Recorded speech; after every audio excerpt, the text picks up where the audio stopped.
P-A-S-C-A-L. You are now rocking with that dude Pascal.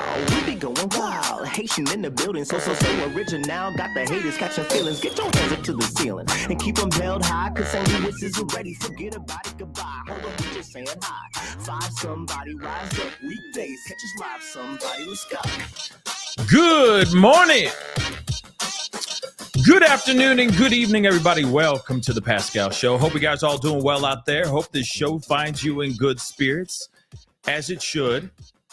Sorry for the little bit of the delay there. I was having some mic issues, so I had to make sure everything was up and running. Everything was running smoothly up in this piece. But we are here to talk about some new updates, which is weird. According to certain sources, some sources are saying one thing, and other sources are saying others in regards to something I find to be very interesting in regards to this case. Like I said, I got questions, as I always say. I got questions, guys, and we're going to get into it. All right? So do me a favor. All right, do me a solid. Hit that like button down below before we get into everything, before we get into this conversation. Hit that like button down below. Crush it. Do what you need to do. Make it scream out your name, whatever the hell you need to do. Hit that reaction button if you're watching on other platforms. Of course, if you are on those other platforms, be sure to hit that follow button on my Facebook, Instagram, TikTok, X/Twitter. That'd be greatly appreciated. All right. Of course, if you're watching on YouTube, crush that subscribe button, guys. Crush that subscribe button. That'll be greatly, greatly appreciated. And of course, if you want to support the channel, by all means, check out that join button down below, become a member, or you can go to Patreon. Check out patreon.com/the Pascal Show. It's in the ticker down below right now. Going that way as we speak. So go check that out. All right. I'd really appreciate the support. All right. Okay, guys, we got to get straight into this. Like I said, I'm not going to be on for a long time today. You know, yesterday's show was pretty crazy. Last night's show went off the rails, to be completely honest. But at the end of the day, I'm very happy we were able to ask some questions and get some new updates revolving around Sebastian Rogers. I know that everybody right now is reacting to it. People are looking at it, watching it, and all that stuff. And, you know, by all means, they're going to do what they're going to do. And people are going to assume and speculate when they want to speculate. That's just the name of the game here, right? That's just how the game is, right? But nonetheless, there were some takeaways in that show. All right, in that interview, which we will talk about a little bit later on, maybe in this show or something of that sort. But if you haven't gotten a chance to go and check it out, I recommend going and checking it out. All right. If you're able to get through the fluff, because there is some fluff in there, unbeknownst to me, there was fluff in there. If you're able to get through the fluff, there is some things near the end that I think every person that's been following the Sebastian Rogers case would want to hear. Okay. So be sure to get through towards the end, and there's a lot of really good stuff over there. Okay, just so you guys know. All right. So we got to get into this conversation. We're here to talk about Mica Miller. Now, this is a 30-year-old woman that took her own life. Her body was found in a national park about 41 minutes away from Myrtle Beach, where she lives. She was having a volatile divorce. Like she was going through a very volatile divorce with her estranged husband, Pastor John Paul Miller. Now, we've already gone into this conversation quite a bit, okay? If you guys don't know a whole lot about this, I actually don't even have a playlist for this, but by the end of this show, there will be a playlist for all of this stuff. So you can catch up all you want, especially those of y'all who are really, really late to the game on this particular case. We have plenty of episodes, plenty of conversations that we've had revolving around Micah Miller's case. Now, what's interesting about this, though, is that medical examiner came back and ruled this to be indeed a self-inflicted GSW. I got to use these code words, guys, okay? Now, what's interesting about that, the reason why I'm bringing this up, the reason why we're looking at this and the title above, down below, wherever you're watching this show is up, is because usually when they say, oh, it's a self-inflicted situation, it tends to be an open and shut case, right? Majority of the time, there's no, we need to look into this, we need to be investigating this even more, so on and so forth. It's never that case. In fact, people instantly change their focus, right? It suddenly changes. Okay, this is what happened, and we really need to take care of people, right? And we pull up the hotlines and say you're not alone and all that stuff, and then we move on to the next topic or the next case, etc. Right? For the most part. But this one has been grabbing people's attention like crazy. So much that now, allegedly, FBI has joined the investigation. Now, I want you to know this. I heard about this yesterday. I was like, what? Holy crap. It's the dun, dun, dun. You know what I mean? Because, you know what? I'm going to play it anyway because... So I heard that, right? I'm going, oh, my word. Wait a second. FBI is getting involved? What? I'm hearing everybody, a lot of people who have been covering this case as well, talking about this, and rightfully so. They're doing their job. They're giving you guys the information, and I commend them for it. But then News Nation says something completely different. We're going to get into that in a little bit. It's very weird. According to Ashley Banfield, they're saying that that FBI is not involved in this investigation, which I find to be very interesting. We're going to talk about that here in just a second, but we got to get into the start of it all, right? What got this whole thing started, all right? Which, of course, we got some articles we're going to be looking through and all that. And again, she was going through a very terrible, terrible divorce with this Pastor JP. We've heard nothing but allegations of SA, and the sort. Everything you think no person would do to their loved one, let alone their spouse. Allegedly, she went and endured from this man. But now we're hearing something different. According to articles, they are saying that FBI is helping with the investigation into Micah Miller's passing. Now, what's interesting, like I said, usually whenever you hear about a self-inflicted situation, self-inflicted of various kinds, right? Because there's various ways to self-inflict. Does that make sense? Hopefully it does. Usually they go, it's an open and shut case, and they move on to the next case. So why are they suddenly, allegedly, diving into this investigation? Why is this still an ongoing investigation? That's what I mean. I got questions. It's very weird. We have heard multiple allegations and speculations out here of documents that she had, binders, they would say, filled with documents and emails and the sort that would put not only Pastor JP into some serious trouble, but possibly the church as well. Very interesting stuff. Now, that's why I would feel or understand why the FBI may be getting involved with this situation, right? But maybe not. Let's take a look at this article, and we're going to continue on from there, okay? And guys, please do me a favor. Hit that like button down below. That'd be greatly appreciated. Crush it. Do your thing. That'd be appreciated. Don't forget to hit that reaction button if you're watching on other platforms. And of course, hit that follow button, hit that subscribe button. Of course, that would be greatly appreciated as well. Let's get into this, okay? So they are bringing in, allegedly, the sheriff's office is bringing in FBI. Okay, according to this article. Okay, there's an unexpected twist in the demise of a South Carolina pastor's wife after the sheriff's sheriff announced the FBI and U.S. attorney are helping in her investigation.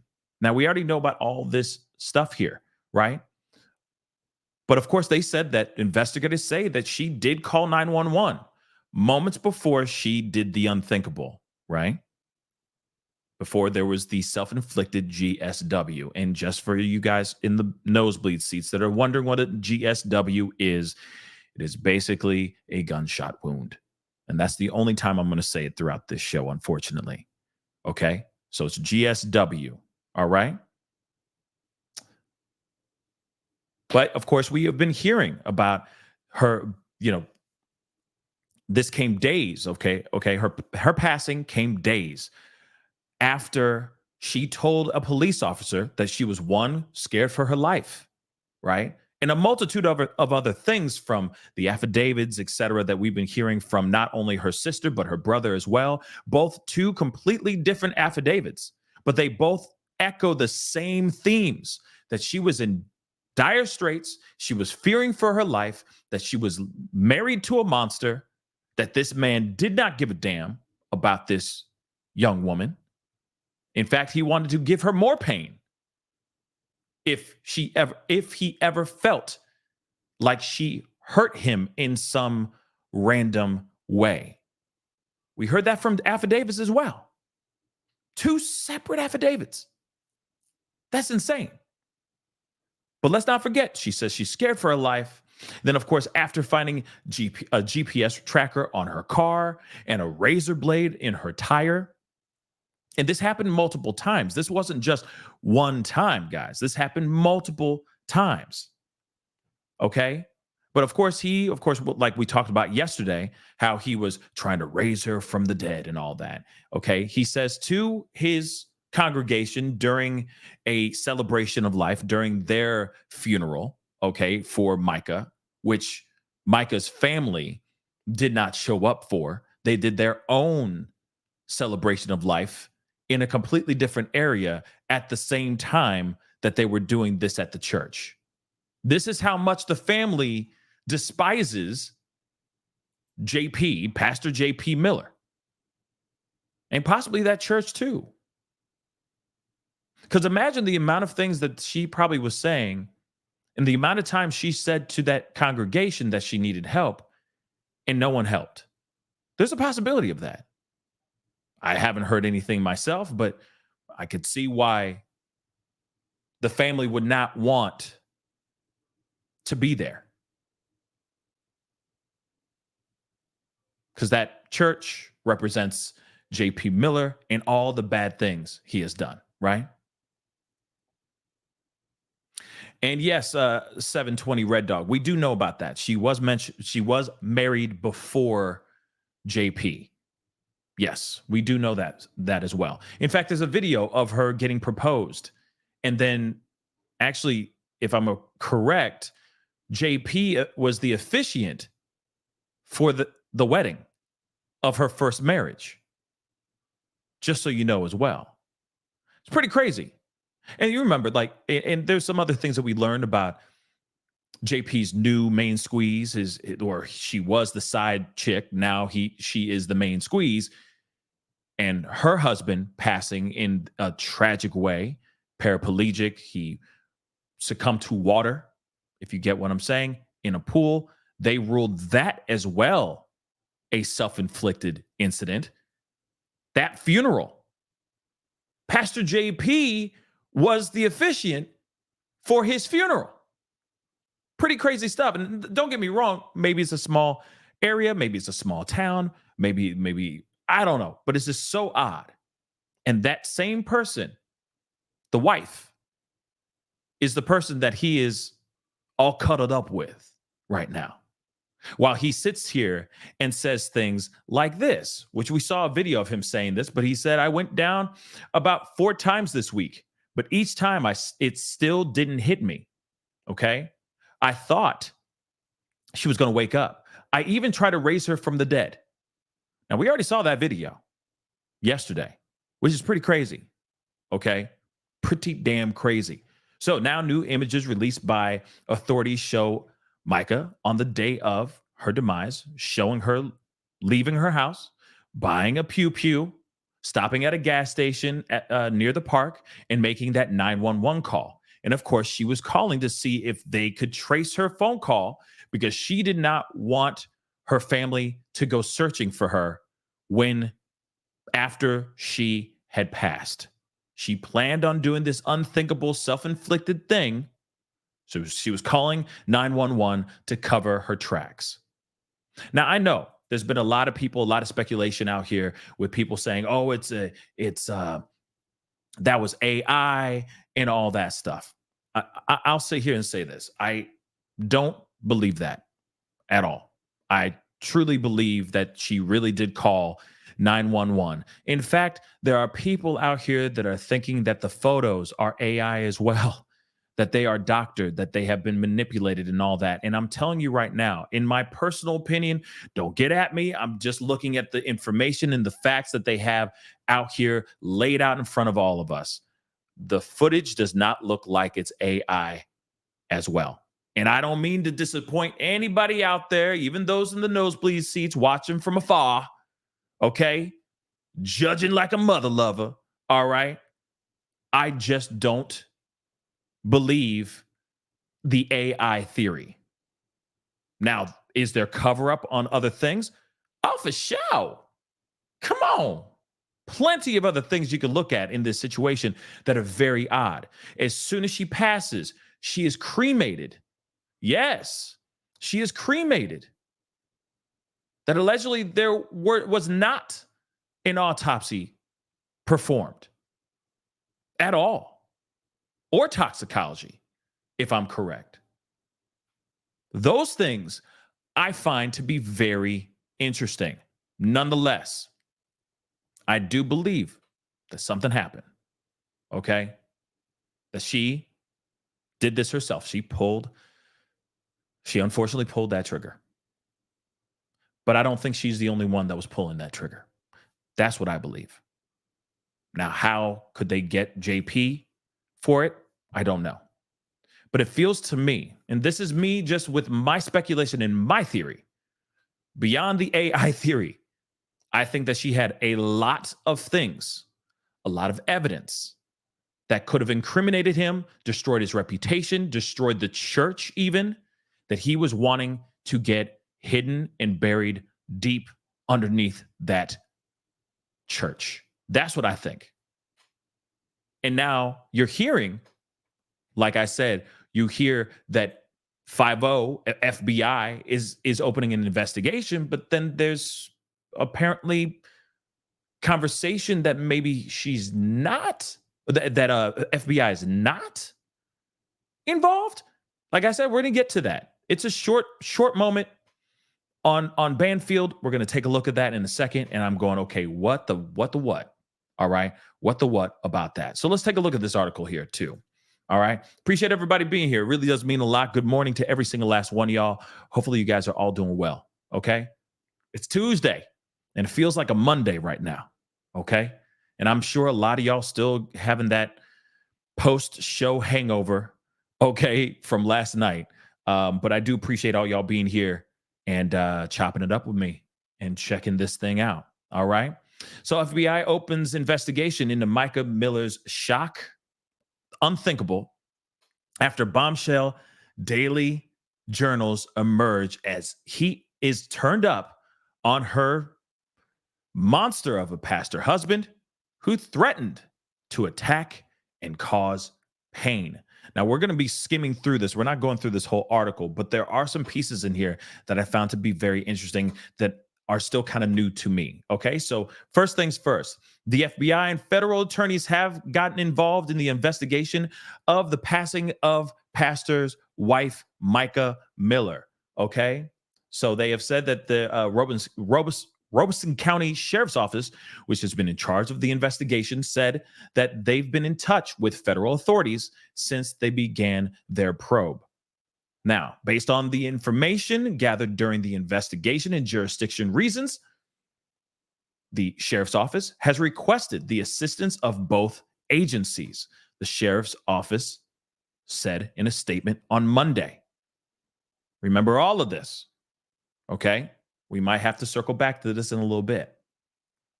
No further information was provided, but it's understood that Micah kept a daily journal detailing her struggle and volatile marriage, prior to her demise. The investigation continues to surround Miller's husband, JP, after it was revealed earlier Monday that he penned a poisonous email to his estranged wife before her demise, saying he wanted to attack and cause pain. Yo, let me get that out of the way. Yo, that's insane. Okay?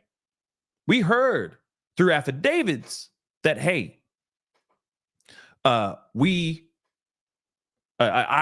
only want to cause pain. If you hurt me, I want to come back and hurt you more. That's not a pastor, guys. That's not what a pastor does. Period, point blank. And a pastor doesn't sit there and try to bring somebody back from the dead. Okay? Realistically, what was that? Necromancing or whatever it's called? You don't do that. Okay? So he's being accused in court documents of, we got to use code words, okay? So finessing Micah for years before they wed, committing her to a hospital to steal her car, and cheating on his first wife with underage church goers. In affidavits filed by Micah's family, they expressed their concern over her relationship with Miller, who has been described as a wolf in sheep's clothing and a false prophet by those who know him. He said this, literally. We've said this and we've seen this before, but we're going to read it again. When someone hurts me, I try to hurt them back rather than forgive. This is what the pastor said. The pastor of Solid Rock Church in Myrtle Beach, South Carolina. This is what he said to his own wife in an email in November of 2022. And this is, of course, in that affidavit, in one of her siblings' affidavits, to be exact. Her brother wrote this, filed this affidavit saying this in the documents. He says, instead of forgiving you, I just attack and try to cause pain. We read this in the affidavit. Divorce documents obtained by Daily Mail, the article I'm reading here, reveal that Micah filed for divorce in October of last year on grounds of adultery. Okay? Adultery. Plaintiff, Micah, is informed and believes that the defendant, John Paul, has and is currently engaging in acts of adultery with women whose names are well known to the defendant, the filing state. Now, here's the thing, though. When you see something like this, and you're hearing that she's going, okay, I believe he's out here gallivanting. He out here, he stepped out on me. He out here in these streets. And then suddenly, days after, he says, yeah, she's gone, self-inflicted. She didn't get her medication. She didn't get that in time. But, please pray for her. Pray for us. Pray for my kids. Right? 2 days later, he out here with a new girl. Real talk. He is still trying to slide in girls' text messages and DMs. Oh, you got a photo with just the mermaid tail on? Send me a bikini pic. You know what I mean? Send nudes, basically, right? This dude doesn't care. Damn right this dude is doing acts of adultery. You can see it from space. So for him to sit there and go, oh yeah, she crazy. Oh no, she crazy. She crazy, bruh, she crazy. No. He is a serial cheater.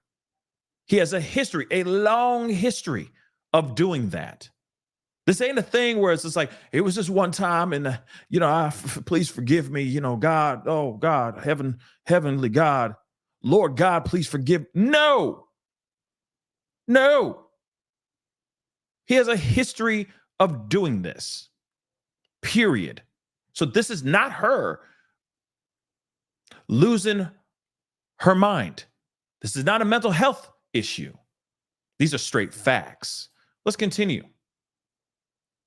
Plaintiff has not condoned the adultery.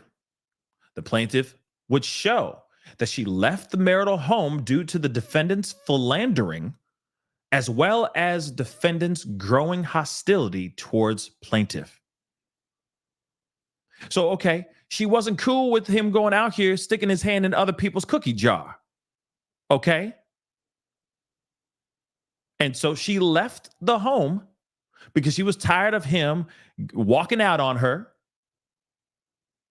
And he was also a jerk. God knows what the hostility means, okay?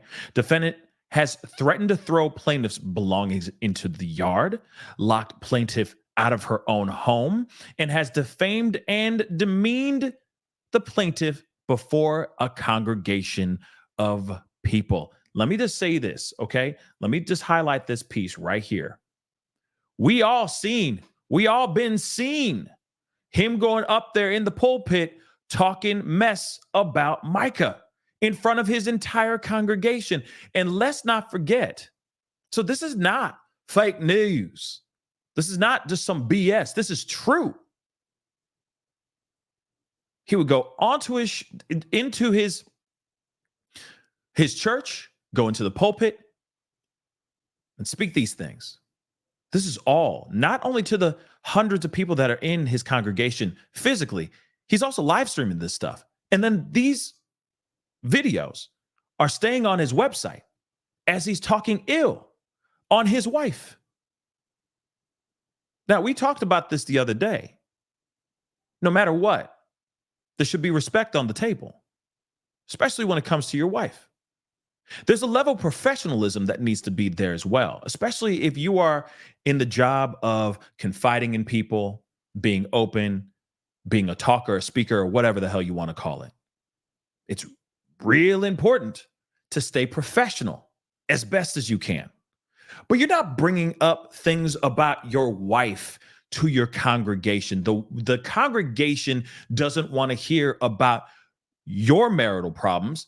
They want to tell you about their marital problems. You are supposed to be their guidance. You are supposed to be their true north, not this. But what sucks for him is that it's not hearsay anymore. It's not like some people in the congregation will sit there and go, yeah, you know, he has said some things in the past about his wife during some of his sermons, and he could sit there and go, I never said anything of the sort. That's all hearsay. No, too bad. It's all in recordings. People have been watching them. They've all been live streamed. They're all archived on your website. So you can't even deny it. You really can't. Ain't that something else? Let's continue on. Micah's filing says she was a quote unquote faithful and dutiful wife who was devoted to their church and marriage during their 7 years together, which is so sad. Okay. Imagine spending 7 years with somebody and all that energy in that time, and it's all just been nothing but torture and hell. Sad. The pastor gave an emotional 20-minute speech at a memorial service at the Solid Rock Ministries in Myrtle Beach, South Carolina, and on May 5th. Okay. So they posted the video of the eulogy almost a week later on Saturday, and hundreds of viewers were unnerved by his fake and sad act of damage control. Now, one thing I will say, okay, one, with all the backlash that's gone on, why did you put it up a week later? Think about it. Because he wants to control the narrative. And he thinks that by him going, put up another photo, just put up another one. That whole fake crocodile tear thing that he was doing, which clearly he was faking it, guys. At least in my opinion, he was faking it. What is this? This is his opportunity to try to lure some of his congregation back. Like, well, it looks like he's really sad, so maybe I'll go back and tithe tomorrow, next Sunday. Maybe I'll give him some of my monies. Something doesn't feel right. And why a week later? Why not just put it up there, like, the day of, call it a damn day, and just be done? Shoot, why even videotape it at all? Like I said, got many, many questions. Got questiones, guys, about all this. But I'm telling you, how he's out here doing what he's doing and how he's been handling the situation has not been very, very good, in my personal opinion. But let's continue. Solid Rock posted the video of the eulogy. I already said that. John Paul told mourners he visited Micah's body in the morgue 4 times in the week since she passed, which we already talked about, and we already saw that part, okay? And then here's the wedding. And remember, he was officiating, okay? He was officiating. Thanks, Amanda. It's just, you know what I mean? It's put up another video. Put up another photo. That whole thing, like, stop it. Stop it. Okay? That ain't that. Like, I understand you gonna weep. Like, if you're gonna really weep, you gonna weep. Okay? You're not gonna be able to talk. You feel me? But see, that's the thing that's really grinding my gears. Okay? Because he's out here and he's going, okay, I'm gonna officiate this funeral of my wife. I'm telling you, I couldn't.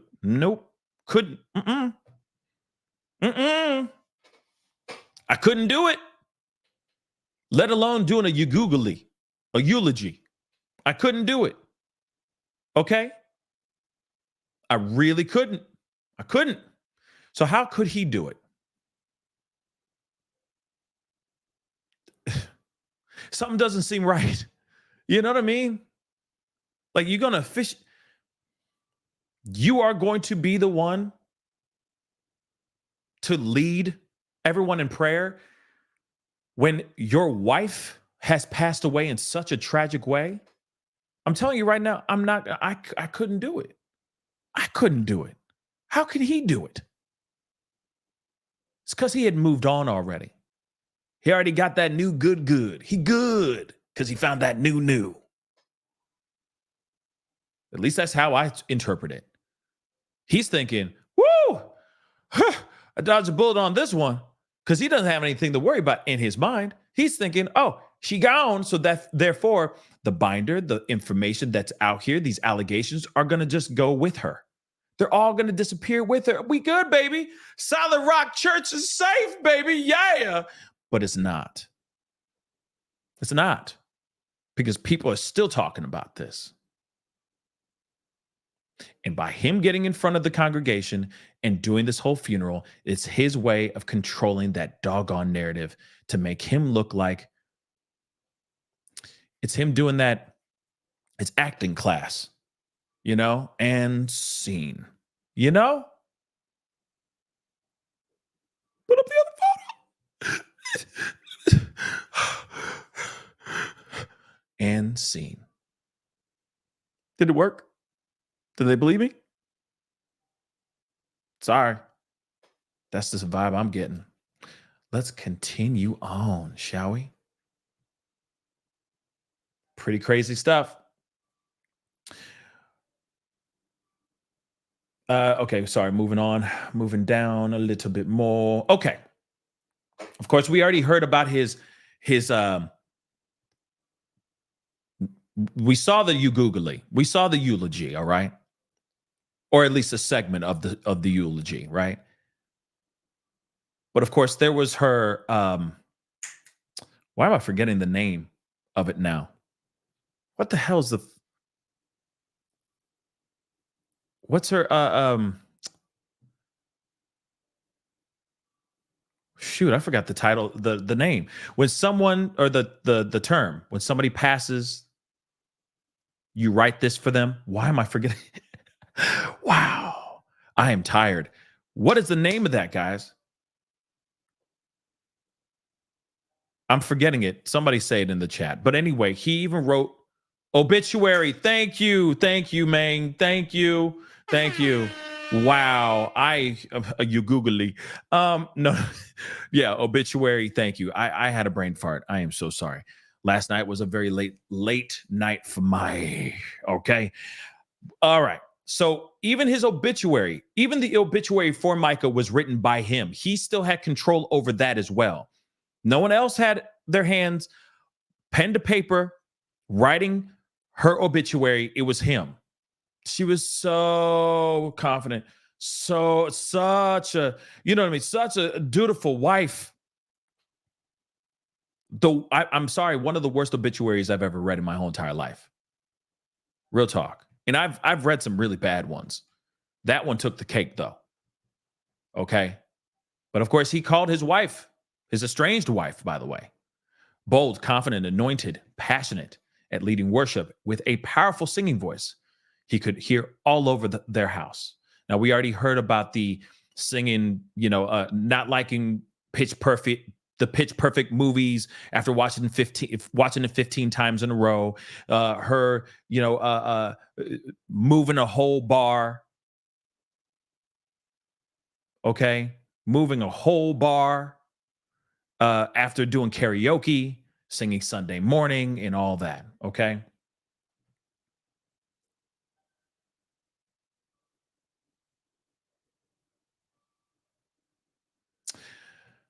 Of course, we already talked about this. The family did boycott the service, and they held their own on the beach, their own service on the beach. Footage of the eulogy sparked backlash, which we already know. This man is so close to never being able for redemption. They say, of course, JP, get on your knees and repent for how you treated this woman. Others were disgusted that Miller, quote unquote, stalked her body 4 times after being subject to a restraining order in the weeks before her demise.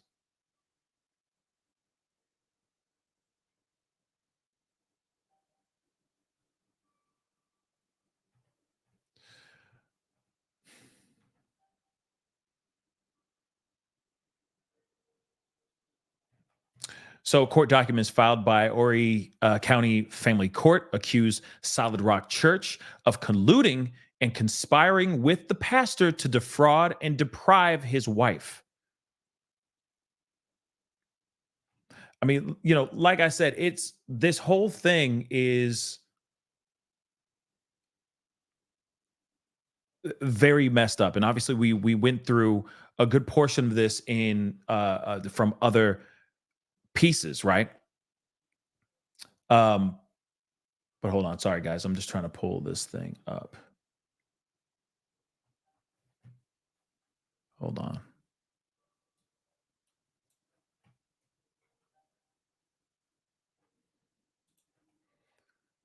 There it is. Okay. So this is the other information, and this is, of course, all from the same article, but I wanted to make sure I found it because I was like, okay, I want to get through it. Okay, so as both parties stated, they were legally married. The investigator had to consider the car as marital property and therefore could not establish a criminal offense when he went and just took the car, right? So the most salacious claim in her police reports was that Miller, who was 14 years older than her, finessed her since she was 10 before they were married in 2017. The complainant stated, and we of course already talked about this part, okay? Says she has known her husband since she was 10 years old and that he finessed her while she worked at the Solid Rock Church until they were married. Now, one thing that the sister, Sierra Francis, went on to Ashley Banfield. We watched that yesterday, and she basically said, yeah, she may have misspoke. She may have meant 2010, because that's when she would be around 14, within the range of like 15 and 16 years old. Maybe she misspoke, right? But no matter what, I wish they would have investigated those claims a little bit more, rather than just listening to him saying, oh, yeah, she just crazy. She crazy. She do this every year. She do this every year. That's pretty crazy. All right. Let's see. Okay. Bum, bum, bum. Bop, bop, bop. Miller stunned his congregants last week after the service. Okay. Blah, blah, blah. Where the heck is it?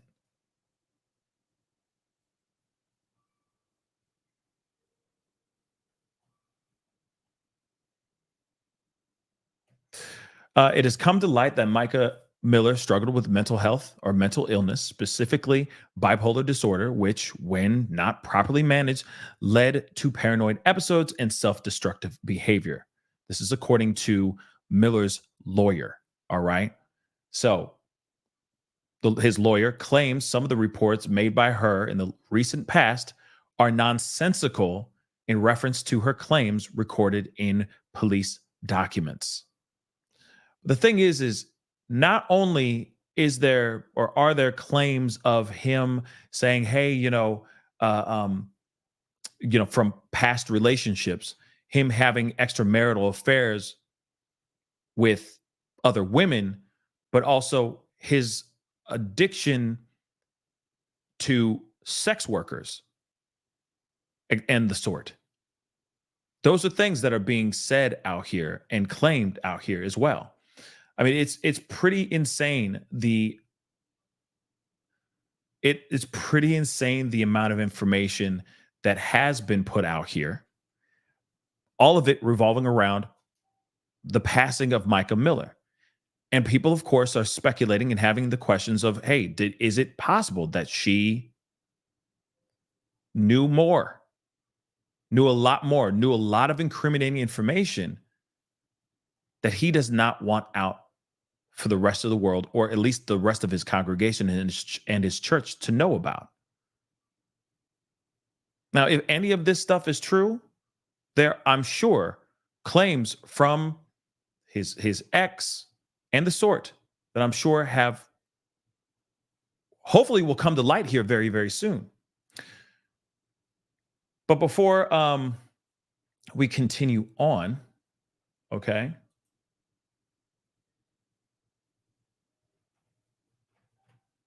let me show you this too. Police records show 4 instances, 4 of them, where GPS trackers reported on Micah Miller's vehicles. 4.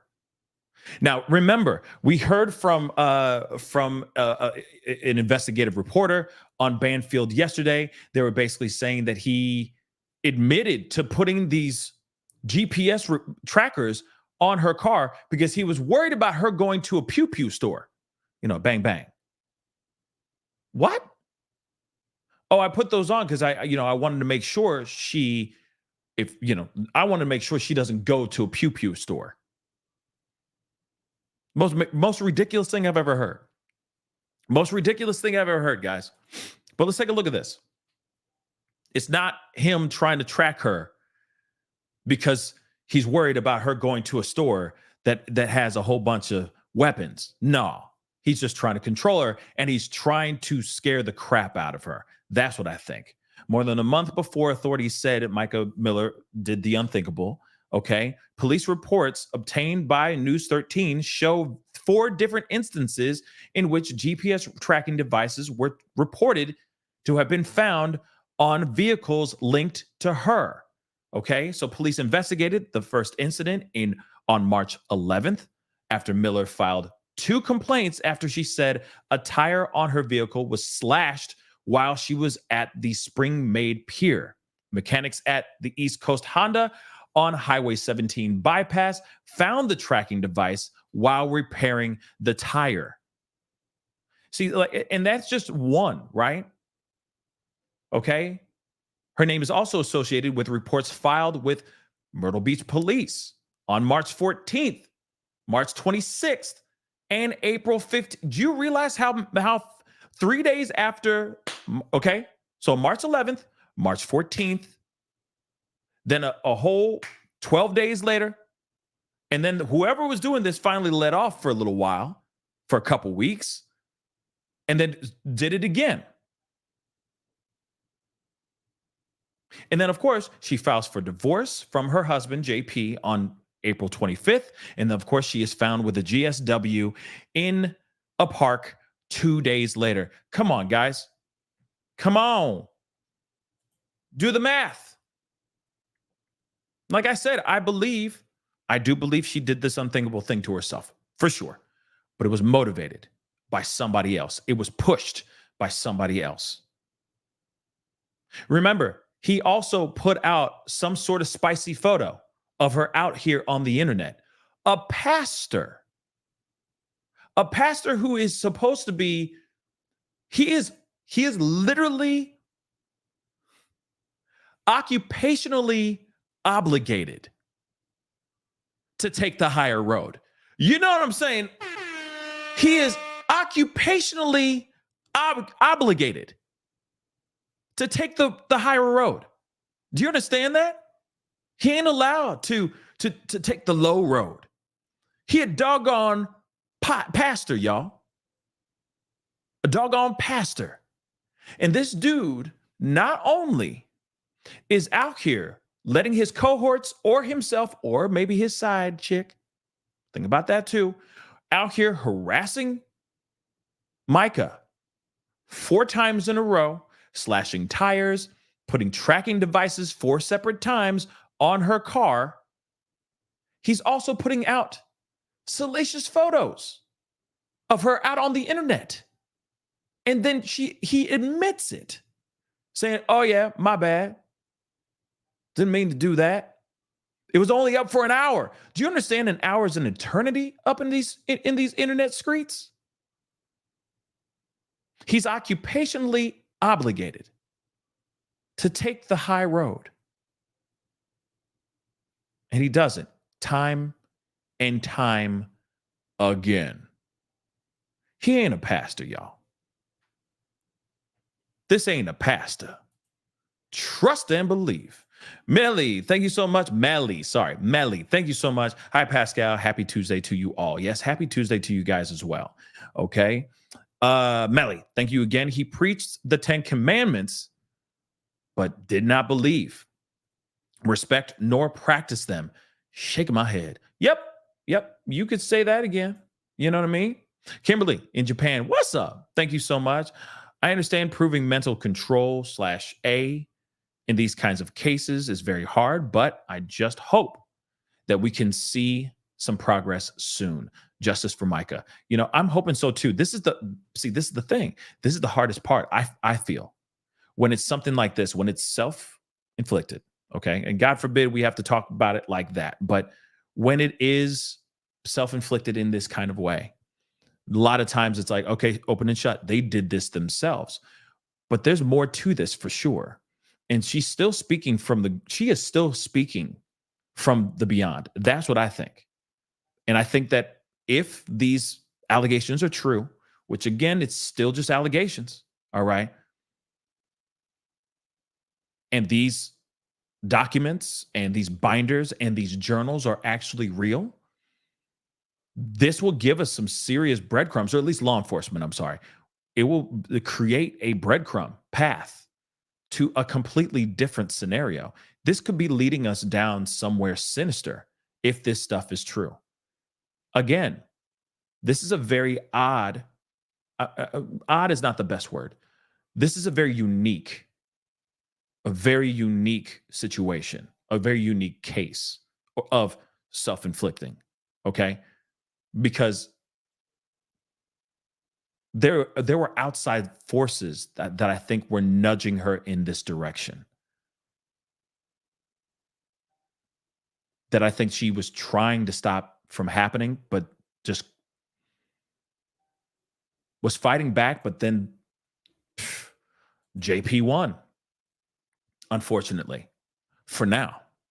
But like I said, I think she's definitely speaking from the beyond right now still, with all the energy, with everybody still talking about it, with all the content creators that are still creating content around this and bringing awareness to this for sure. She is speaking from the beyond still, okay? Melly, thank you so much for gifting one person, all right, a membership. I appreciate that. Thank you so very much. Thank you. And just like that, sharing is caring. Okay. I do appreciate that. But of course, if you want to join the family, all right, if you don't get lucky enough to get gifted, please consider becoming a member by hitting that join button down below. Okay. That'd be greatly appreciated. Himalaya, what's up? Thank you for keeping Micah's name out here. Of course. I'm hoping that we do find justice for her very, very soon.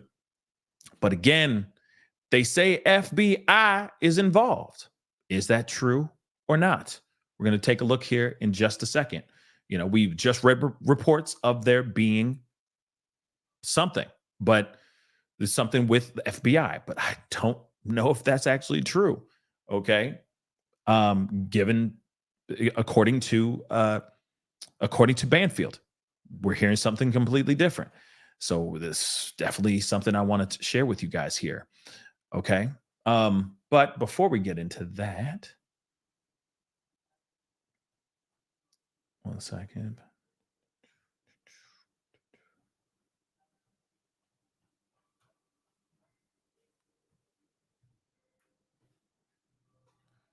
One second, guys.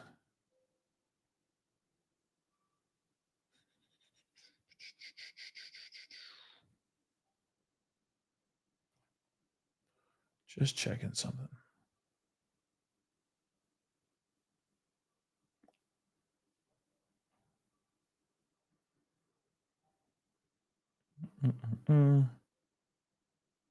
Okay.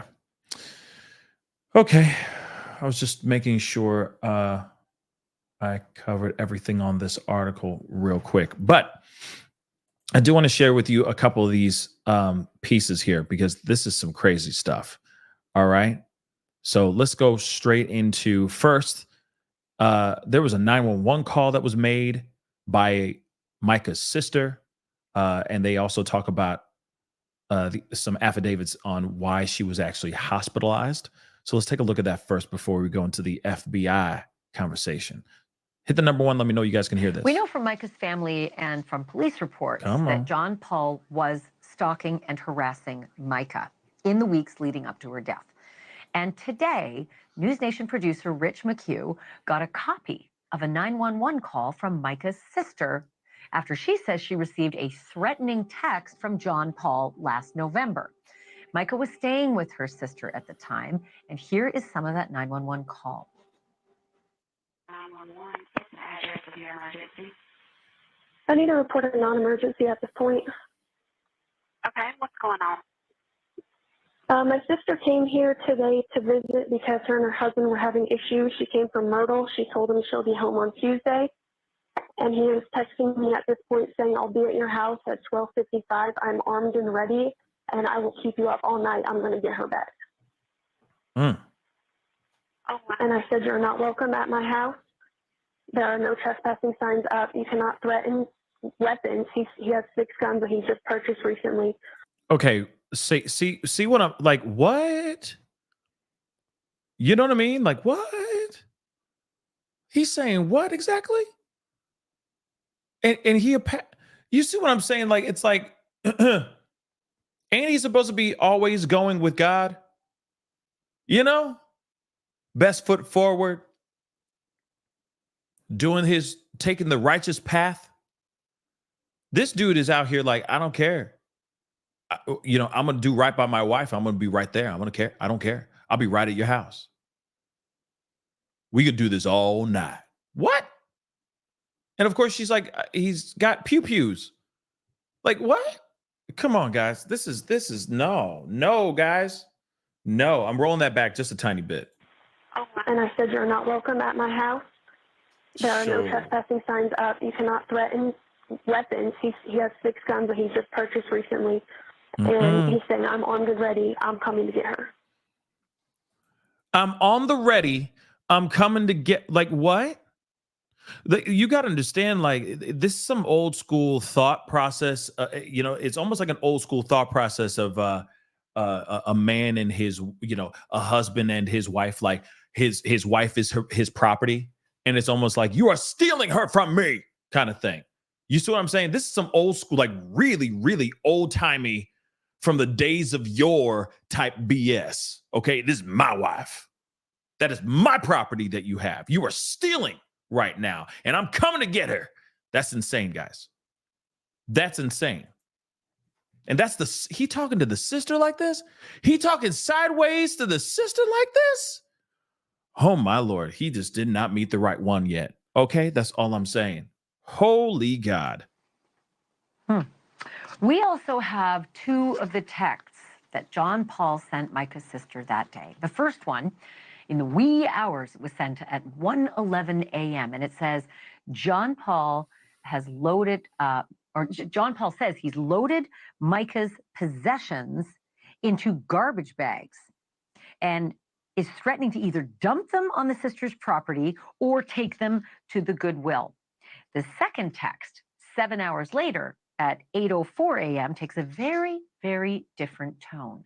Take a look at that.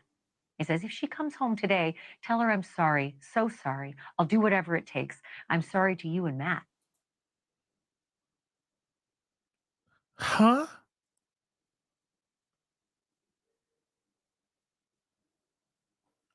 Like, this is insane. And you know what? Somebody just said this, and we got to pull this up because this is still a possibility. Okay. Space Cake said this pastor is walking. Of course, red flags. But let me just say this really quick. Okay. The reason why I'm pulling this up is this is the sad reality that we could be facing here. This guy could literally walk, live on, and preach in some little nook and cranny somewhere, or build a mega church, whatever the hell. It'll just be the wife that he lost. He'll be able to move on, find a new girl, find a new wife, whatever he wants to do, start anew, continue preaching, because there will be people, congregation, that will still be on his side, that will still believe that he's innocent, that he's done no wrong. Like, they're literally, I'm hearing about content creators getting messages and stuff like that regarding this case, basically telling them, like, you don't know the whole story and you need to shut the hell up and all that stuff. I'm seeing those things. I'm hearing about those things too. That's crazy. That's crazy. Like I said, even when we talk about the Sebastian Rogers case, it is extremely split down the middle. There are people who are prophets. There are people who are Rogers, right? And then there's some that are just trickling in between, that they're just kind of like, I just want to see what the facts are and what's going to happen next, because I don't know which side to go on. And there's a lot of murkiness going on both sides. It's pretty crazy, yo. But no matter what, it's always polarizing. Shoot. There are people out here that still believe that Ted Bundy, even though he was found guilty and, he done did that, okay? Even though there are people out here in the world that still believe, well, maybe he didn't do it. Shoot, there are people out here that do believe that Brian Kohlberger has nothing to do with the unalivings of the Idaho 4. It exists. Now, it doesn't mean that these people are bad people or good people. It doesn't mean anything. It just means that there's going to be opinion and there are harsh realities out here, right? And those harsh realities are that there's a good possibility, at least in this particular situation, that this man could walk free. Sure, he'll be a pariah for like 5 seconds.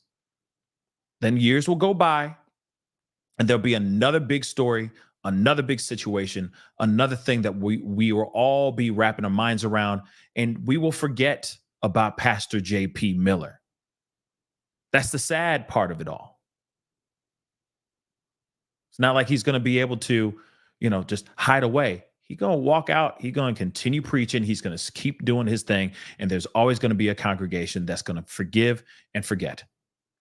Because he'll sit there and go, I done wrong, guys. I did wrong. I did wrong by my wife. Yes, preach. Preach, honey. You know what I mean?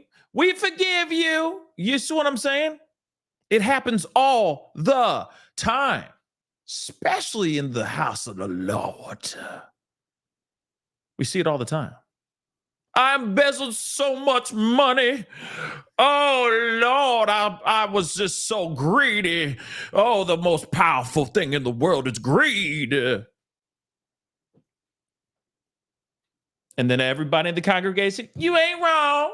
Greed is terrible. We forgive you. You're our pastor. We take care of our own, okay? We see it all the time, man.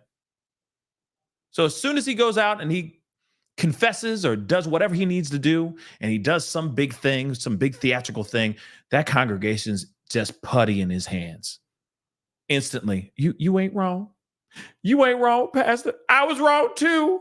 You know what I mean? Suddenly all these other people, I cheated on my wife too. I'm sorry. I know we were supposed to keep quiet, but oh my God. I'm so moved by you, Pastor. I'm so sorry. But you're not alone, brother.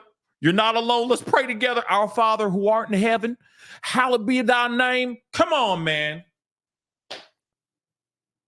So he could very much walk. And that's what's so frustrating about it. He could very well walk in this situation. 5-0 will look at this and go, well, we don't have anything we can get mad about, so can't get him with any charges, so we'll preach on, preacher. Go on. That's what's going to happen.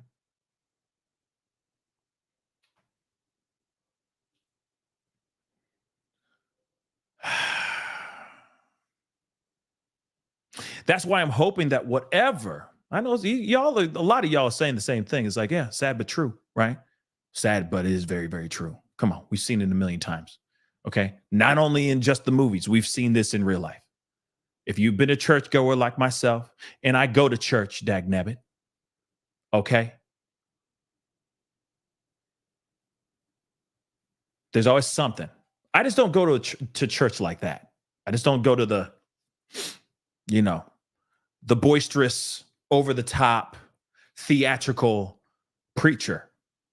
No disrespect. Y'all go praise wherever you want to praise at. But still, very interesting, right? Right? No, Nicole B., that's just an ongoing joke between me and Seth. Yeah. Because we're always talking about faith. But a lot of times you're going to see those kind of situations. When we see this and all the information that has come out, this will be something that's quite unprecedented because we've never seen really anything like this. If they are able to tie her passing to him, you see what I'm saying? If they are able to tie her passing and the way she passed to him, this will be very, very interesting. And it'll be very unprecedented. But also, here's the reality. He could walk. This man is a very, very dangerous man. I feel like we all can agree on that right now. From what we've understood, from what we've heard, from what we've gathered as of late, way before this stuff that we're looking at right now, it's clear as day that this man is a very dangerous dude. Period. And he looks at his wife, as if she is property. That's how I see it too. And this is crazy too. If she comes home today, tell her I'm sorry. After 7 hours ago, he's like, I'm going to throw her stuff. I'm going to throw her stuff away. Basically, I'm going to give her all her belongings to Goodwill and, tell her to go, you know what I mean? He's just angry, right? I'm going to get her stuff. If she don't get her ass back home right now, all her stuff is going to be in Goodwill. I don't care. It's going to be in a dumpster somewhere down the road, right? Then 8 hours later, if she comes home today, tell her I'm sorry. I'm so sorry. I'll do whatever it takes. Just if she comes home today, just tell her I'm sorry.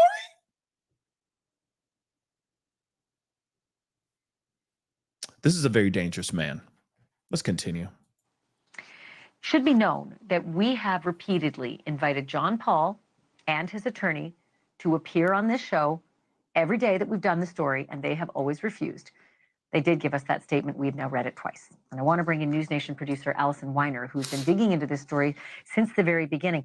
Allison, the statement yet again pointed out that the allegation that Micah suffered from mental health issues, that she was hospitalized from February 8th until February 10th. Everybody's been wondering, like, why that hospitalization, how it came about. And you were able to dig up that answer today. What is it? Well, I got an affidavit from Micah's father, Michael, who was actually on the show the other night. And in the affidavit, he talks about the fact that John Paul was going around saying that Micah was not taking her medication and that she needed to be hospitalized. And when Micah's dad looked into it, he found out that she was really deciding to take just one pill instead of 2 pills, which is something that she was very much allowed to do.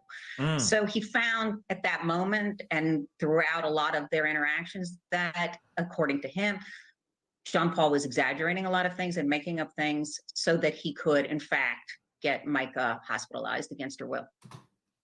Interesting info, don't you think?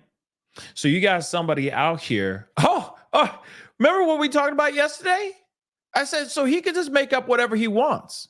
He could literally say, oh, because she is not taking, like now we are hearing this, because she isn't taking 2 pills, she's only taking 1. Oh, she done lost her marbles. She crazy, guys. She ain't taking what she usually takes, even though the doctor said she could take 1 instead of 2 or however many, right? See what I'm saying? He leans on her mental health as a crutch, as a sword, right? He uses it to try to weaken her. And then if she speaks up, say she says no to him.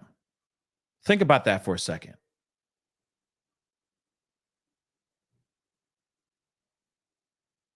Say she says no to him on whatever it may be. You don't think he's sitting there going, you said no to me? Have you taken your pills today, honey?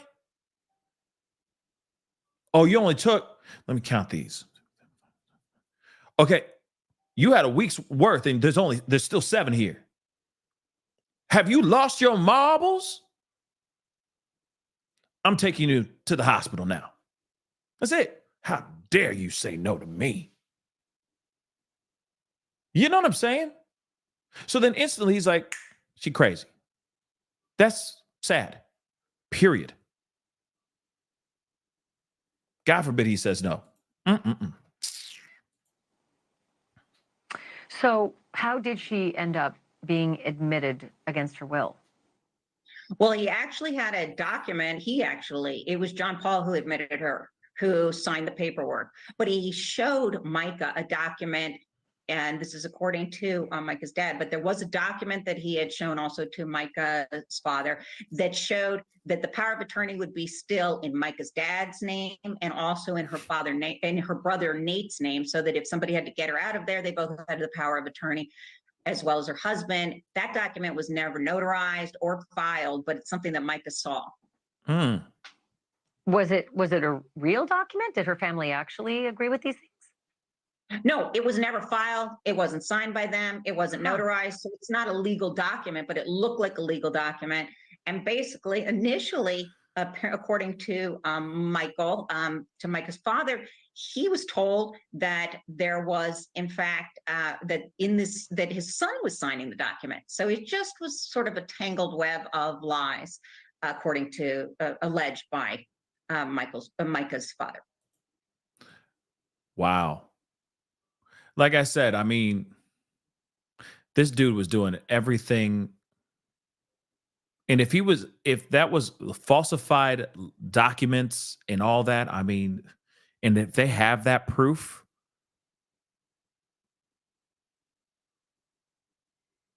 there's got to be something going on, right? Micah's father. Or there's got to be something that they can do, okay, to use those documents, right?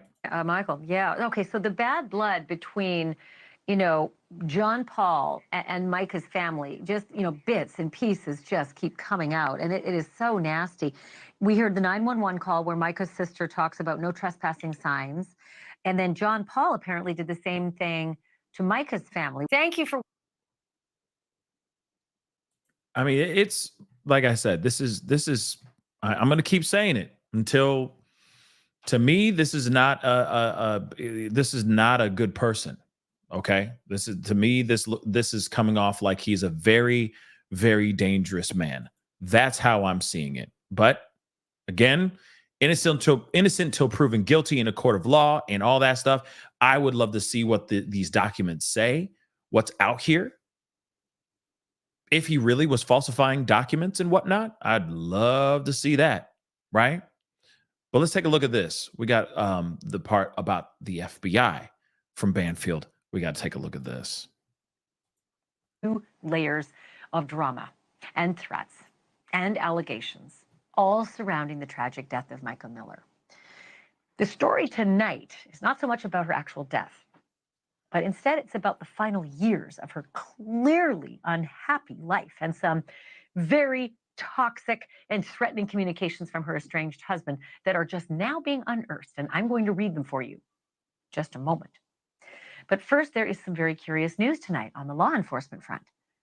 The Robeson County Sheriff's Department says that it has been in contact with the U.S. Attorney's Office and the FBI.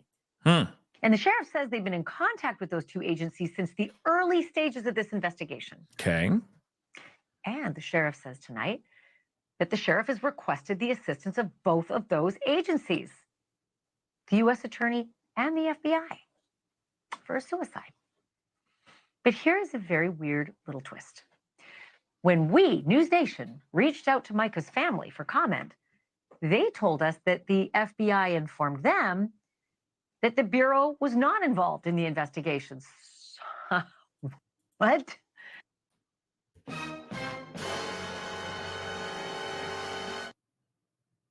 Huh? Someone got some explaining to do. Now, look, police have already ruled that the wife of the South Carolina pastor died by suicide with a gun that she had purchased herself just hours before her death. Like, look at that photo. I get it. It's a screen grab from a security cam and all that. But this is not AI, guys. Sure, there's something sinister going on here for sure. We wouldn't be talking about this if something sinister wasn't happening. If something, if this was nothing, right? If this was just a situation of a woman doing this unthinkable thing to herself, which still needs to be a conversation nonetheless, right? Seeking the help, talking to the right people, using the hotlines, speaking to your friends, right? And not going down this route. But unfortunately, guys, this is a real photo. I think she was coerced for sure into this. That's what I think. But you cannot deny that is real. That's just me, though, with all due respect.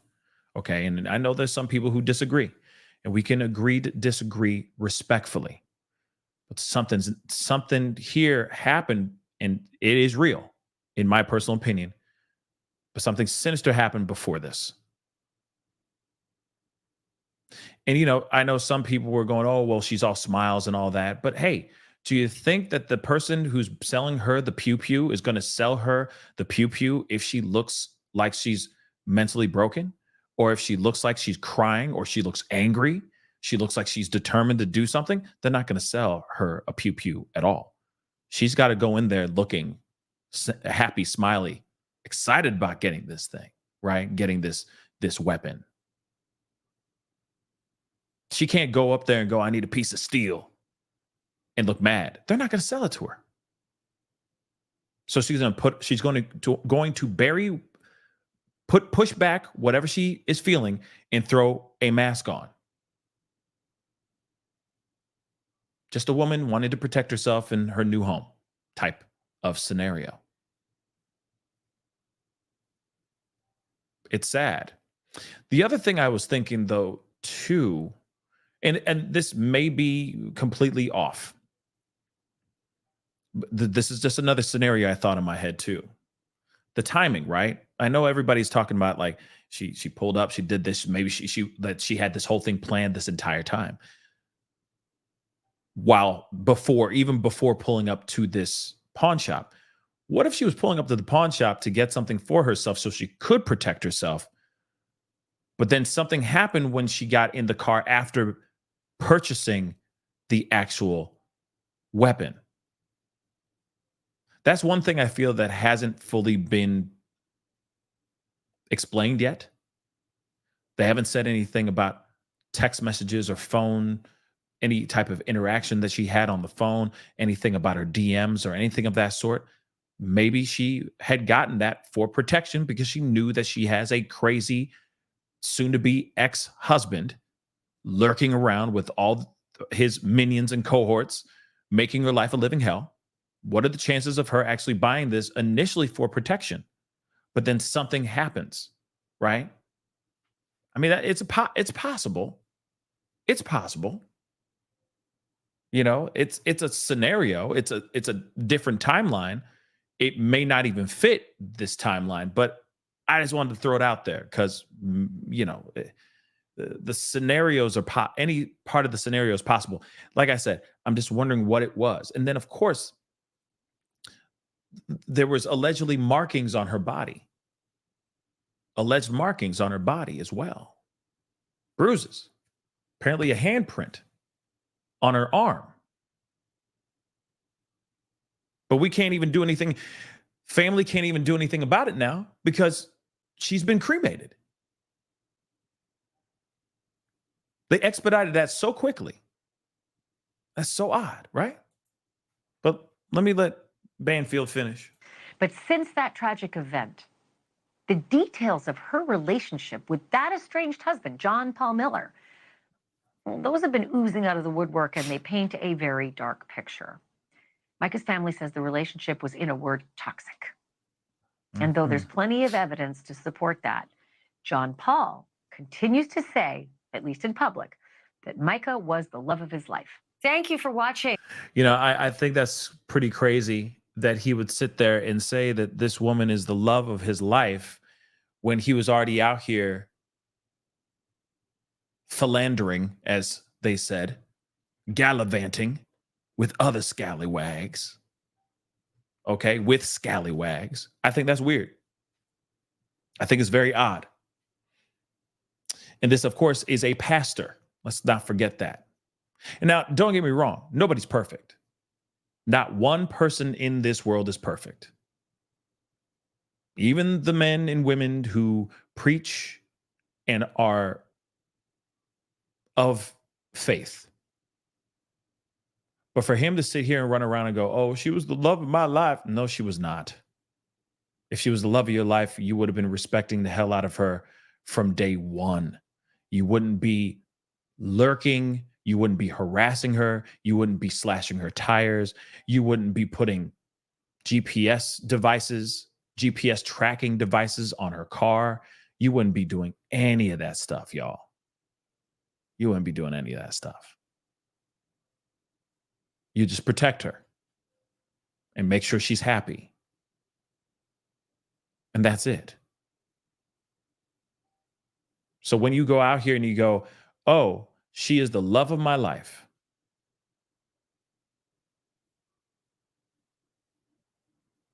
You're lying. And you're lying to your congregation. And, oh, let's not forget, you are lying to God. Yeah, I said it. You made a vow under God that this woman was going to be your partner for better, for worse. And you failed her.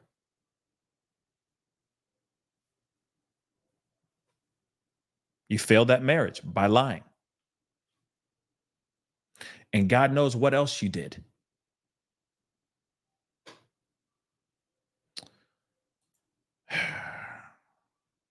I mean, it's funny because, I'm just some guy in a purple ass room saying this to a pastor who should already been known this information. This is not breaking news. You know what I mean? Breaking news, everybody. Hot off the presses, hot off the presses. Oh my gosh. Pastors are, occupationally obligated to take the higher road. You know, it's like, it's not that. You know what I'm saying? It's not that. It's not dun dun. Oh my gosh, what? You mean I can't go around and steal cars and steal money and embezzle and lie and cheat? I can't do any of that? I got to take the righteous path? Damn. Yeah, surprise. You're not supposed to be doing that. Because that's not the righteous path. Mm-mm-mm. Mm-mm-mm. Listen, I pray that we get some clarity very, very soon. And the one thing I do want to know is they say that FBI is not involved in the investigation. You hear the sheriff's office saying that they are bringing in FBI for the investigation into Micah Miller's case, but then Micah Miller's family saying that that's not true. So what is it? Is FBI involved? Or is FBI not involved? And if they are involved, that says a lot to me. Because that means that whatever they found in these journals and in these documents that they allegedly have in their possession, they found some very bad, incriminating information, not only just on JP, but on his church as well. That's what I think. I think it's much bigger than just JP. I think what JP has done some really bad things, for real. But I think that it has to do with a much bigger situation. And it could be an organization that he's involved in or the actual church in which he preaches out of. I hope FBI is involved in this situation. I really, really do. Because she needs justice. And if there's any other churchgoers that have been victim to him or any other person in that church, okay, any pastor or any leader, any pillar of that church, I hope that they get them. And I hope they get them really, really soon. Okay. But again, there's a good possibility of where this man could walk and he is untouchable. But I will say this. If he really is as bad as we are hearing that he is through allegations and speculation, the truth will come out and he will get exposed. He will slip up. He will make a mistake and everyone will see exactly what kind of person he actually is. Or it'll be that one person, that one whistleblower that steps forward and says, okay, I can't take it anymore. He dodged this bullet. Nah. I'm speaking my truth now. You never know. Okay. Connie just said this. Let me grab this. The fisherman said he saw 3 men leaving the area in a boat. He said he heard the shot, but didn't want to stick around. I don't blame him. I wouldn't want to stick around too. Those men need to be found. If there really was 3 men that stepped forward and did what they did, if that really is true, then that's unbelievable as well. But then, like I said, why the phone call? Why the phone call? The only other thing I can think of. Okay. This is crazy. What I'm about to say is crazy. Okay. So I'm going to pull this. Do I still have that up here? I'm going to pull this up right here. Okay. Speculation warning. Okay. So here it is. The other theory, and this is wild. This is just me thinking, like I'm watching like some Lifetime movie. I'm not kidding. She gets the weapon. She buys it. She Googles trying to find this place. She still goes up there. But then but see, that's so weird. I don't know. The timeline ain't timelining for me, babies. The timeline ain't timelining. Okay. Like I said, speculation warning. Because the timeline ain't timing, but I'm going to put it out there anyway. She still purchases the pew pew. She Googles the closest park. She goes up there. 3 men meet up with her, and they force her to do this unthinkable thing.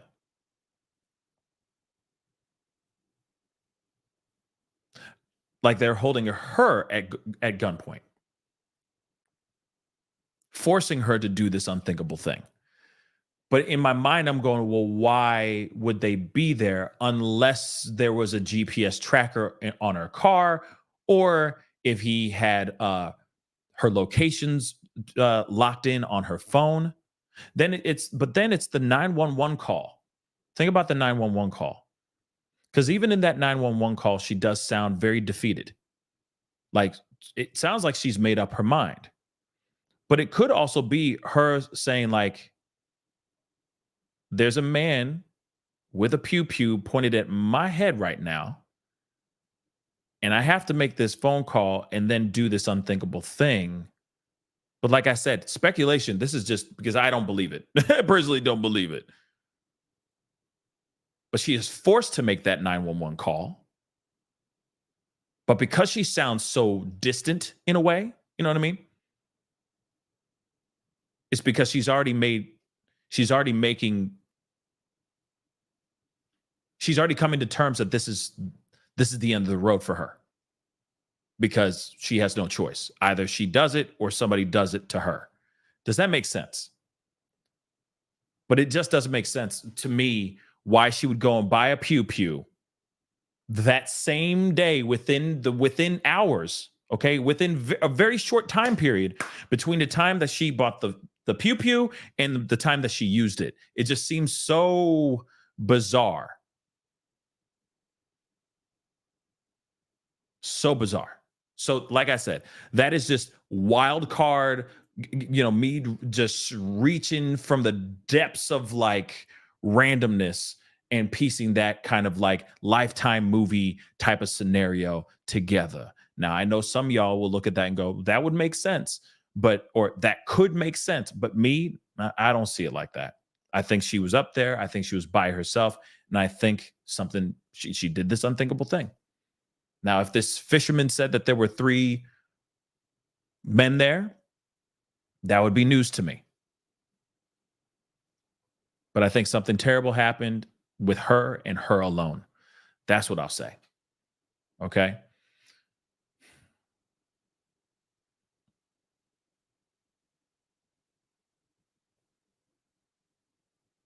It's terrible. Still, no matter what, terrible. Melly, thank you so much. Pascal, you are one of a kind. I try. Okay? I try. Some days are easier than others. I appreciate it.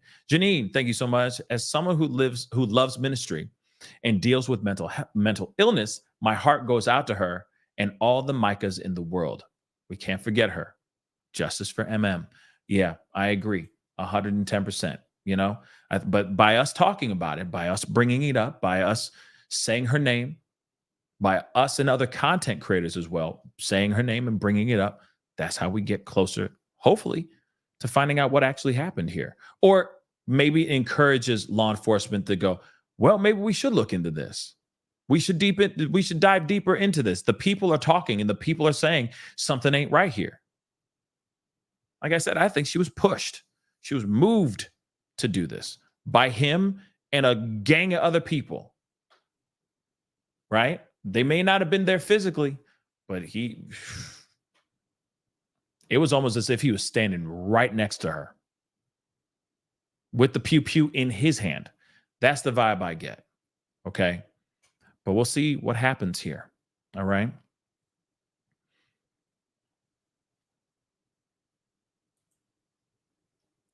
So, real quick, I do want to address a few things from last night. Okay? Now, first, it's more like just housekeeping stuff. So I just want to say this out loud. Okay? Last night's show was absolutely insane. There were thousands of people. I mean, at one point, if I remember correctly, I think there was like 9,000 to 10,000 people watching at all times. It was a wild, wild show. And it was a huge turnout. And I appreciate everybody coming in because it shows that you guys care.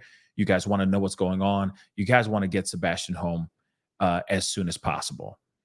But there was something that happened later on where the things got shifted into the members only chat.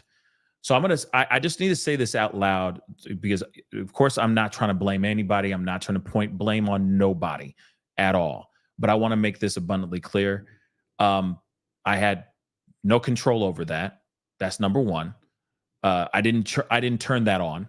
Okay. Number two, and I tried to turn it off, but I guess I don't know. I think it was because it was so crazy on my end with the amount of people flooding in and watching the show and all that stuff.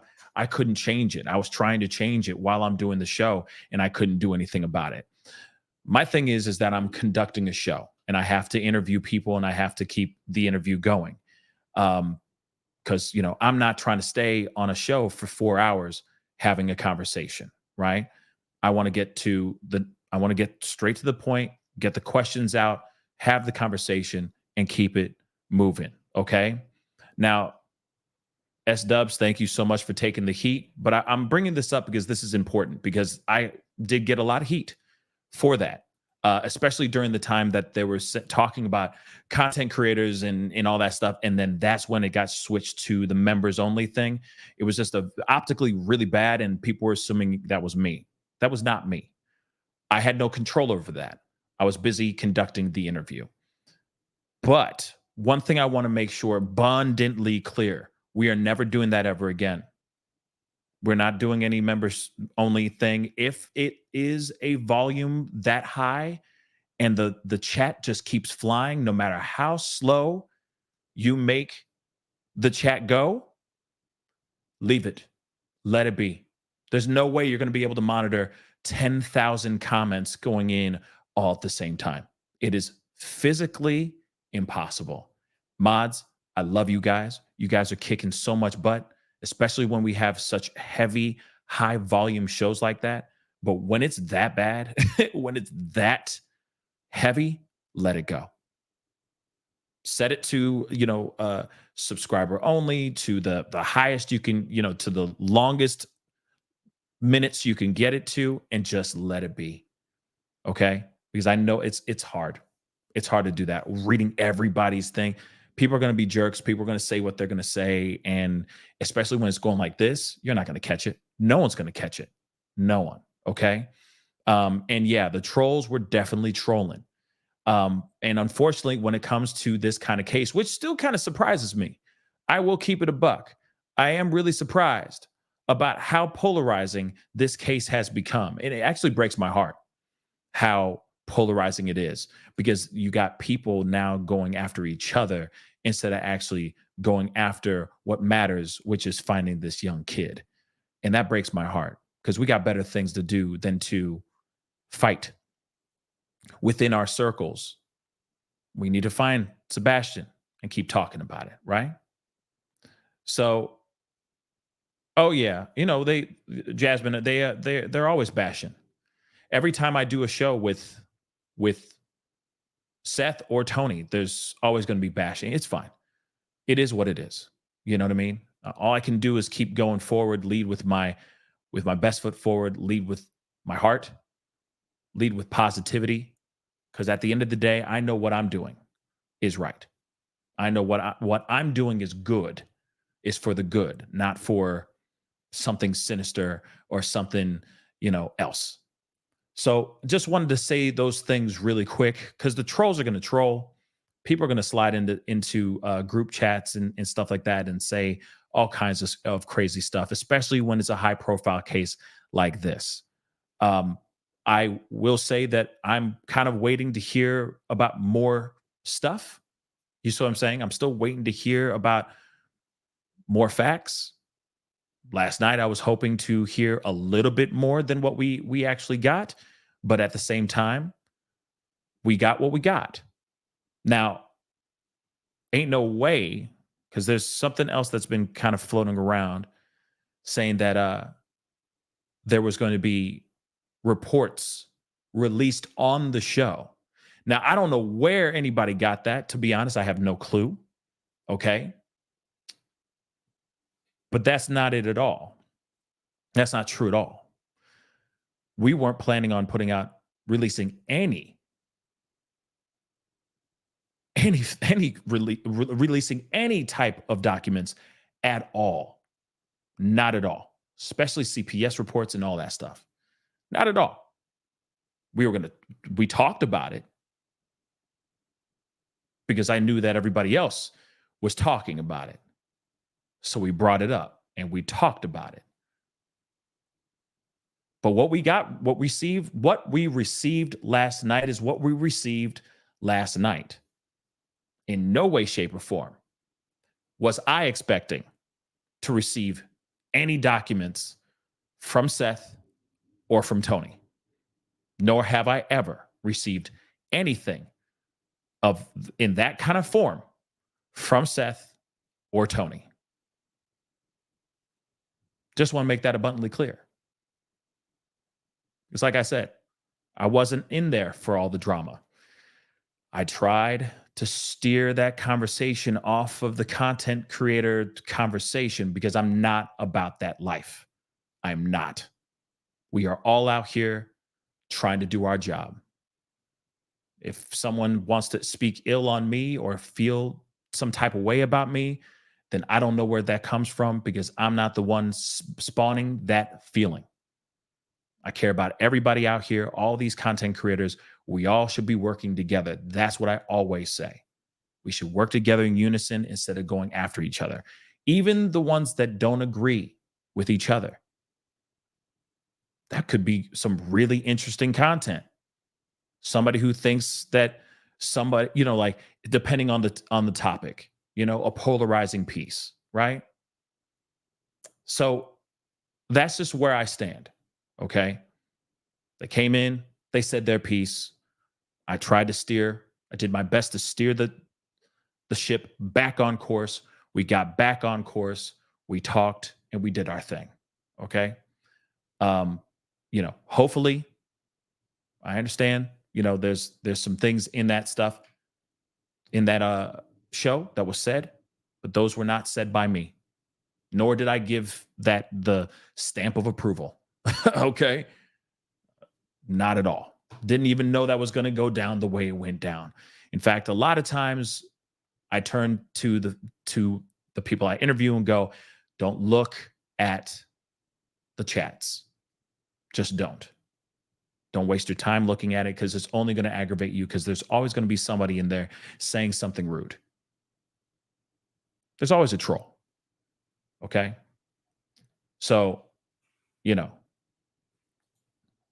like I said, it is what it is. And there's going to be many, many other polarizing conversations we're going to have on this show. There's going to be a lot of uncomfortable situations, uncomfortable talk, and all that. It just is what it is. Just know that I'm here with good intentions and that I'm here to get the story, to get the facts, and to lead with integrity. That's what I'm here for. And to, of course, if there's anything that needs to be aired out, we air those things out. If that guest that I have is willing to air it out with me, if they decide to change course in the middle of the conversation, I can't control that. That's on them, right? I have to respect that as well as a host as well. Kimberly, thank you so much. S-Dubs, we know all the hard work you're doing. Yep, I agree. And yeah, no shade to S-Dubs, period. No. That was the first time that's ever happened. Ever. I didn't even know y'all had that. Y'all mods had that ability. I didn't know that until last night. Now I know. And it ain't gonna happen no more. It's all good. Things happen. But I just wanted to clarify a few things because people felt some type of way. It really angered some people. So I just want to clarify those things. Gypsy, thank you so much. Or Tipsy Gypsy, thank you so much. And thank you so much for being a member for the past 2 months. Soybean, almost a full year, Soybean. Thank you so much. You held your ground well, Pascal. I commend you. Thank you. Thank you. Some of these shows are not easy. You know what I mean? But it is what it is. This is just part of the job, right? Tired as a mud. Thank you so much. Sebastian needs a voice. Tony and Seth are aware of backlash, but that doesn't stop them or Pascal. Exactly. You know, we're going to keep on fighting the good fight, at least in my perspective, right? And like I said, if there's any more information, if there's new facts, new movement in the case, we will be talking about it. But the thing is I'm not going to sit and wait and talk for 15 shows in a row on one piece of information. There are too many other stories. There's too many other cases. There's too many people that have not had their cases heard yet that deserve some light under the sun as well. And we need to respect that too, right? And sometimes if there's nothing going on, you can't just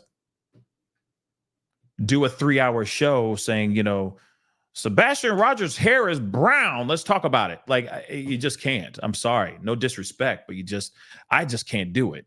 I just can't do it. Okay. Melly, thank you so much. Things happen. Your intentions are good. Now let's move on. You are 100. Thank you. I appreciate it. S Dubs, what's up, sweetheart? Thank you. To be honest, watching Seth watch chat killed my heart. Yeah, that bothered me too. That bothered me too. It really did. Lisa, thank you so much for the 5. For the 5. I appreciate that. Okay.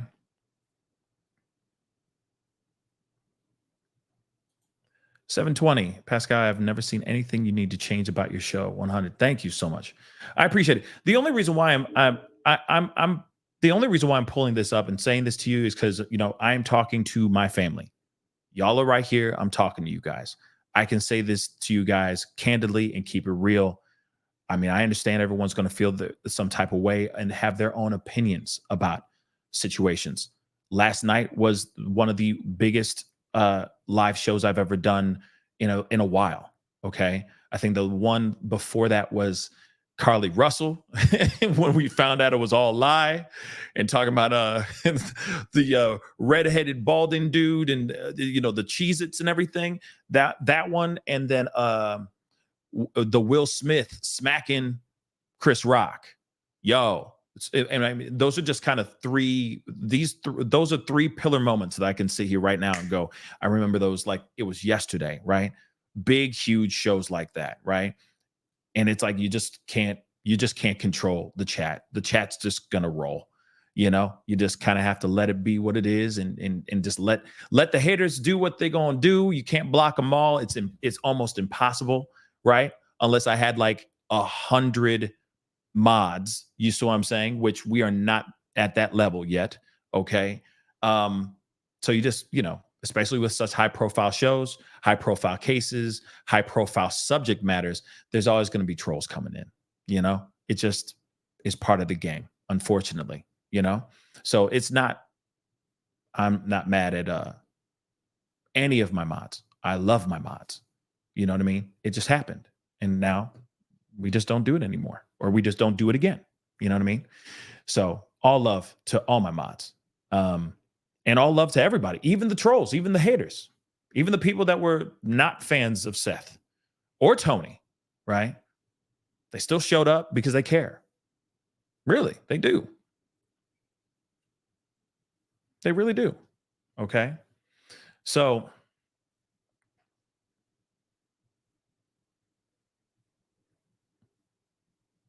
yeah, it is it's just part of the game. Berenice Rivas, thank you so much for the $5 super sticker. I really do appreciate it. But yeah, I just wanted to, cover the bases with you guys because, like I said, I love everybody, even the and I have mad respect for all the content creators, even the ones that are out here making fun of me or, having me as the butt of their joke, all the time. It's fine. It is what it is, I hope one day they realize that, that kind of negativity or that kind of rudeness, how far does that get you in life? You know what I mean? At least that's just how I look at it and how I see it. You know what I mean? But LHS, thank you so much. Tony was on another channel and alluded to Seth revealing the docs on your show. And there you go. There you go then. Interesting. Because that's so interesting. Yeah. No, he was not, no, not at all. Not at all. So, because, no, not at all. Interesting. But it is what it is, guys. I think it's just been, it's been a crazy, that case is crazy. It's a bit of a circus. Okay.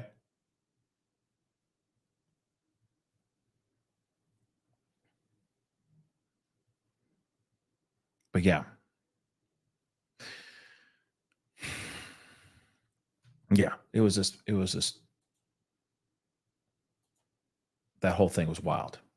But of course, like I said, that doesn't stop me from talking about Sebastian or bringing Seth or Tony on or any other person. In fact, I've said it a bunch of times before, the Proudfoots are more than happy, are more than welcome. I'm more than happy to have them on the show. They're more than welcome to come on the show and talk, for sure. I just ask for respect. That's it. Like, that's all. But I know, the vibe that I've seen so far, I don't know if they like, I don't know if certain members are fans of being respectful in a conversation, right? But I have always I welcome them to come in and have a conversation with me. You see what I'm saying? So, like I said, it's pretty crazy, the amount of stuff that happened last night. But that doesn't stop us. That doesn't stop us having the conversation. That doesn't stop us from bringing up what's going on. And if there's new updates, if there's new little breadcrumbs to this, we're going to talk about it. Because at the end of the day, at the end of it, we still haven't seen Sebastian. We still don't know where this young man is. And we need to get that figured out as soon as possible. All right? So I appreciate you guys letting me just kind of clarify, just kind of talk about it. Like I said, it's nothing big. It's not that big of a deal. It's just I wanted to cover a few of those things because, after the show, a few things were kind of irking me, kind of eating away at me. So I was like, okay, I need to talk about these things, even if it is just in passing, a little small talk, because trust me, next week, it'll be a whole it'll be a whole other bag of craziness, I'm sure. So I say, we'll see what happens. I'm just hoping we get some facts, some real hard evidence here very soon. So fingers crossed though. Okay, guys? Fingers crossed. Okay. Yeah, last night was wild. I agree 110%.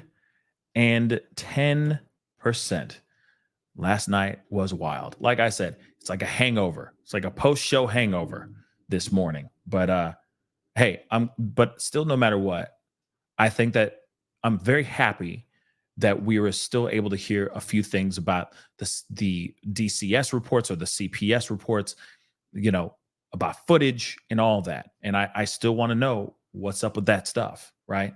What other footage has he not seen? And what can he do? What can Seth do to get that footage, right? Because there's something there. There's got to be something there, right? So, yeah. Lucinda, yeah, I think we're all extremely dragged into this case. And I want to know exactly where the hell is this kid too? What exactly happened to him? But again, I keep saying this. Literally, Chris Proudfoot could absolutely be 110% innocent. He was nowhere near the scene when he disappeared. The only person that was at the scene where Sebastian disappeared is Katie Proudfoot. That is the only person. And he could have just stepped up and walked out, right? He could have got up and said, F this life, I'm done, and walked out the door. That is very possible. That's still very, very possible, guys. Okay. So we'll see what happens. Okay. Every day is a new story. Every day there's new information popping off. So hopefully we'll find out something here very soon. Okay, guys? Anyway, that is the show. I appreciate all y'all for being here. Okay. Thank you. Thank you. Thank you. All right. Please do me a favor before we get going. Hit that like button down below. Hit that reaction button if you're watching on other platforms. That would really mean a lot. Don't forget to hit that follow button on Facebook, X/Twitter, Instagram, and TikTok. All those social medias. Follow me on all those, okay? Of course, if you're watching on YouTube, do not forget to crush that subscribe button. That would be dope. If you want to support the channel, hit that membership down below if you're watching on the YouTube. Just like Tipsy, you know, just I think redoing. Thank you so much for coming back. Welcome back.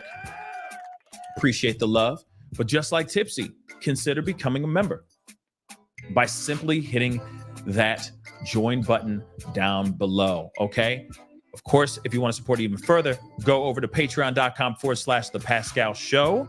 It's in the ticker down below, going this way. Sorry. Please and thank you. That would be dope. All right. But it is time to get going. If there's any updates on any of these cases, and of course, I'm still looking at a few other cases as well. We are going to be talking about a bunch of stuff here, very new stuff here very, very soon. So be on the lookout for that. Okay. But everybody stay positive out there. Everybody breathe. Everything's going to be okay. And the truth hopefully will be coming out very, very soon for both of these cases that we just talked about. Micah and Sebastian. All we can do is have our fingers crossed and pray for the best. Anyway, guys, it's time to get going. Appreciate y'all.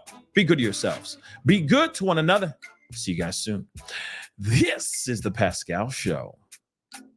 Bye.